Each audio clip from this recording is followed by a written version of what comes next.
The worst part of beef stir fry? Well, it's the beef. Yep, it's usually overcooked, rubbery, and gray. But today, we're going to fix that once and for all. That's right, and it starts by using the right cut of beef. And here we have a flank steak. And we like flank steak because it's an inexpensive cut of meat. It has a big, beefy flavor, and it's easy to cut into bite-sized pieces, which is what you want for a stir fry. Now, cutting the flank steak in the right direction means everything. First, I'm going to cut it with the grain into smallish pieces, about 2 to 2.5 inches wide. And then taking one of these pieces at a time, I'm going to cut it crosswise against the grain into about 1/4 inch thick slices.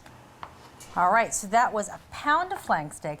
And you know when you go out to a Chinese restaurant, how the beef always tastes really tender and supple? Yes. Yeah, that's because they use a technique called velveting, where you take the beef, you let it sit in a mixture of egg whites and cornstarch and some seasonings for about 30 minutes. Now, it's a good technique. We tried it here in the test kitchen, but it's a real mess. You don't want to mess with it at home. So we found a simpler way using baking soda, because baking soda, much like the egg whites, tenderized the meat. So this is 1/2 teaspoon of baking soda.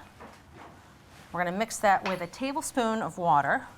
Now we're going to add the beef, toss it all together, and let it sit for about 5 minutes. And that's hardly any of that mixture in there. You don't need a lot. You don't need a lot. All right, so while that meat sits there and gets tender, we're going to start prepping the vegetables. And we're going to use 2 bell peppers, different colors because it looks pretty. And the easy way to cut up a bell pepper for stir fry is first lop off the top and the bottom, then slice down through the pepper right through the side, and then we're going to open it up, cut away the core and any of those ribs. And now you have a nice flat piece of pepper that you can just slice, and we're going to cut it into 1/4 inch thick slices. It's always a good idea to prep all of your vegetables, your meat, everything ahead of cooking with stir fry, because once you start cooking, it goes very, very fast. So the peppers are done, and on to our second vegetable, scallions. Now we're going to treat the whites like an aromatic and saute it later with the garlic and ginger, but we're going to treat the greens like a vegetable. So in order to prep scallions, you first just want to trim off the ends, and then we're going to slice the scallion in half, right where the dark green starts to turn into light green.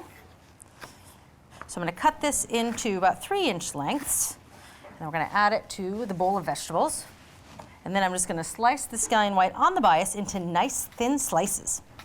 6 scallions altogether. I'm going to put these in a separate bowl, so it's time to make the sauce. And we're going to make a spicy, peppery, Cantonese-style sauce.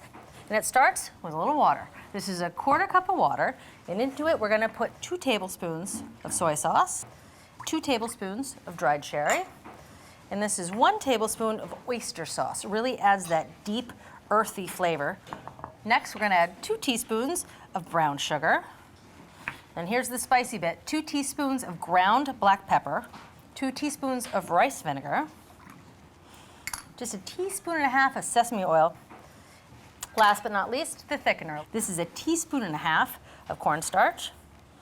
And that's it. We're just going to whisk this together, and our sauce is done. That beef has been sitting with the baking soda for 5 minutes, so it's good and tender. Now it's time to give it a little flavor. So using pretty much the same ingredients that were in the sauce, we're going to start with 1 tablespoon of soy sauce. To that, we're going to add 1 tablespoon of sherry, a little bit of cornstarch, and again, that cornstarch is going to help protect the meat as it cooks so it stays nice and tender. So this is 1.5 teaspoons of cornstarch. Last but not least, 1/2 teaspoon of brown sugar helps the meat brown as we cook it. We're just going to mix this together to dissolve the cornstarch and the sugar. And now we're going to just pour it over the beef. It's easy as that. All right, so everything's prepped. We have the beef, the vegetables, and the sauce. And that meat has been sitting for at least 15 minutes, so it's soaked up some of that flavor. It's time to get cooking. Into this nonstick skillet, I'm going to put 2 teaspoons of vegetable oil. I'm going to heat it up over high heat till it's just smoking. So to make stir fry, we never use a wok. We always use a flat nonstick skillet because the flat surface makes better contact with our flat stoves, so it gets more even heat. All right, so we're just going to add half the meat so that each piece can get a nice good sear. And then I'm going to quickly spread it out into an even layer, and then we're just going to let it cook undisturbed for about 1 minute and get some good browning on each piece of meat. All right, so it's been about 1 minute, so it's time to give it a good stir. Put it brown side up, let it go for about another minute.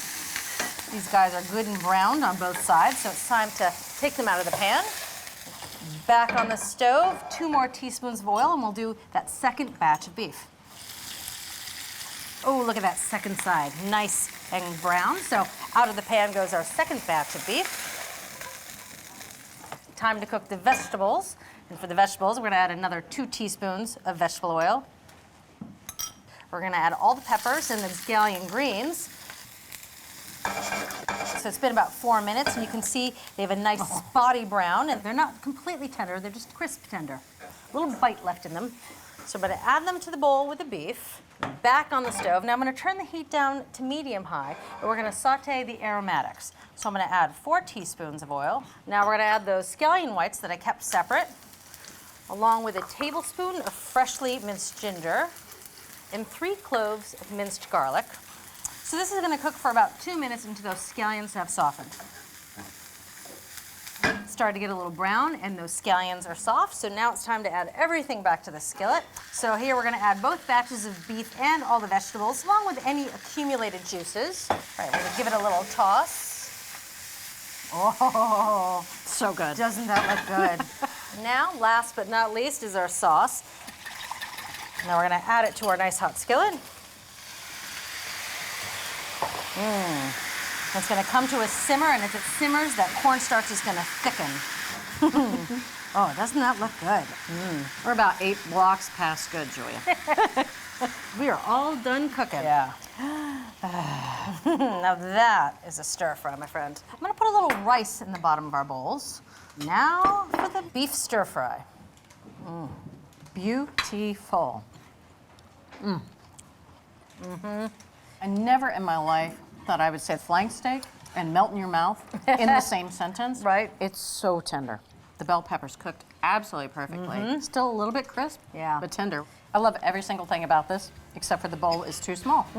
Our beef stir fry with bell peppers and black pepper sauce really delivers, and the key is creating tender beef. Cut flank steak across the grain into bite-sized pieces, soak the meat in a mild baking soda solution, and add cornstarch to the savory marinade. Flash sear the steak in a very hot pan, followed by peppers and scallions, then finish with the savory sauce. So there you have it, from the test kitchen to your kitchen, the very best beef stir fry with bell peppers and black pepper sauce.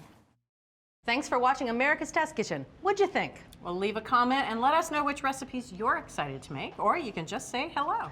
You can find links to today's recipes and reviews in the video description. And don't forget to subscribe to our channel. See you later. I'll see you later.